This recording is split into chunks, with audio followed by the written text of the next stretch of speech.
সকালে এখানে কিন্তু শ্রদ্ধা নিবেদন করার কথা রয়েছে বাংলাদেশ আওয়ামী লীগের নেতৃবৃন্দের, এবং এরপরে কিন্তু ধানমন্ডি 32-এ একটি ঝটিকা মিছিল হওয়ারও কিন্তু কথা রয়েছে। এবং এর আগে অবস্থা ছিল এবং আইন শৃঙ্খলা বাহিনীর সদস্যদের কিন্তু একটি কড়া নিরাপত্তা ছিল, এবং সকাল 7টা নাগাদ কিন্তু প্রধানত ছুটি তিনি প্রবেশ করার পরবর্তীতে কিন্তু এখানে শ্রদ্ধা নিবেদন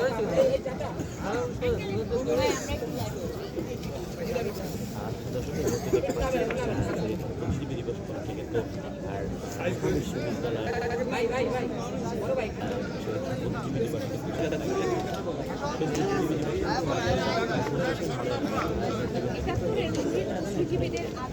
আমরা